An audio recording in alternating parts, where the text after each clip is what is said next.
बदल जाओ वक्त के साथ या वक्त बदलना सीखो। हालात को मत कोसो, हालात बदलना सीखो। जय श्री राम मित्रों। पाठक जी के ब्लॉग से मैं आपका पाठक जी एक बड़ी प्यारी सी छोटी कहानी आपको सुनाता हूँ। एक बार बारिश हो रही थी और सरकारी स्कूल में एक टीचर अपने शिष्यों को पढ़ा रहे थे। पढ़ाते पढ़ाते उस अध्यापक के मन में विचार आया, क्यों ना आज अपने छात्रों से कुछ बातें की जाए, उनके आईक्यू लेवल को टेस्ट किया जाए कि वो क्या चाहते हैं, क्या सोचते हैं।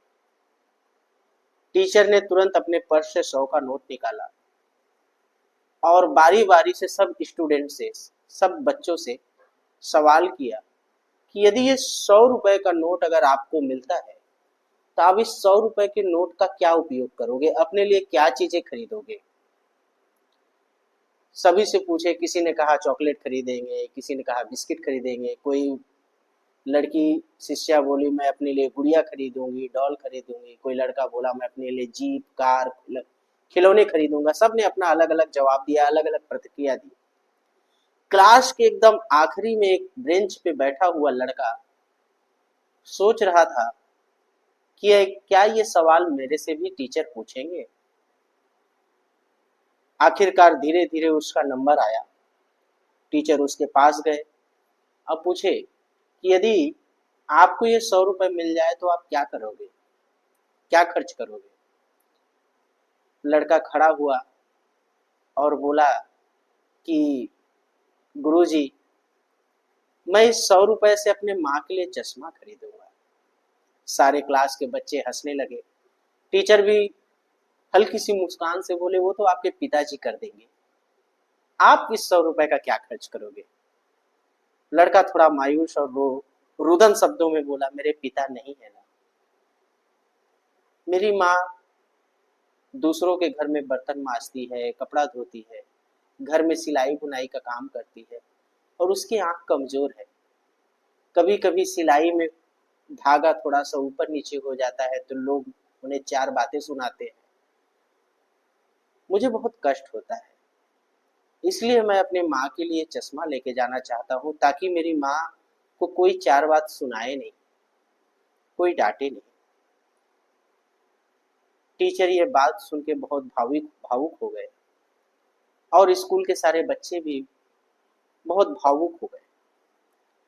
टीचर ने उस 100 रुपए उस बच्चे को दिया कि लो ये 100 रुपए और अपने माँ के लिए आज तुम चश्मा ले जाना।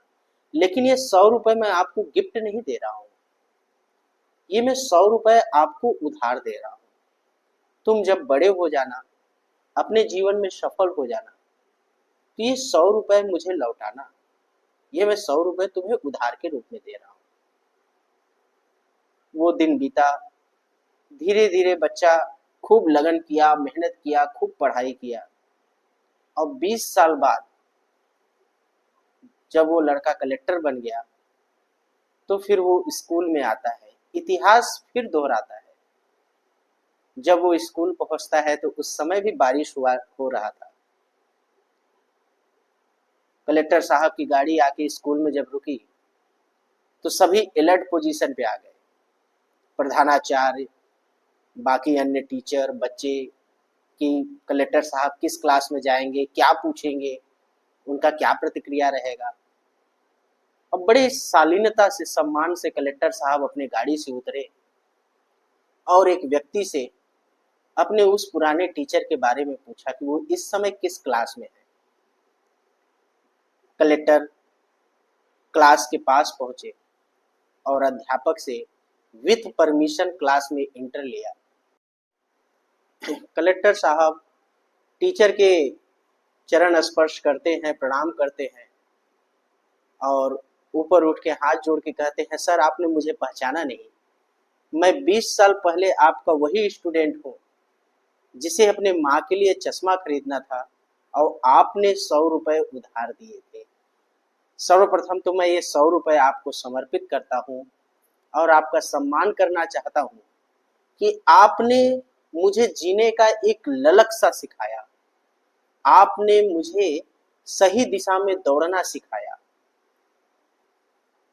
इस कहानी का बहुत छोटा सा सार है मित्रों कि अगर इंसान अपने हालातों को कोसना बंद करके सही दिशा में लगन से और मेहनत से दौड़ना चाहे तो वो सब कुछ हासिल कर सकता है जो वो चाहता है। अगर इंसान चाहे तो अपने कर्मों से, अपने मेहनत से, अपने लगन से भगवान के ऊपर भी उठ सकता है। अगर इंसान चाहे तो अपने कर्मों से तो दानवों से नीचे भी गिर सकता है। अंत में बस इतना कहना चाहूंगा दोस्तों, ऊपर वाले का आशीर्वाद, अपनी मेहनत और अपनों के प्यार के साथ बन के दिखाओ कुछ ऐसा कि दुनिया बनना चाहे आपके जैसा। जय सिया राम मित्रों।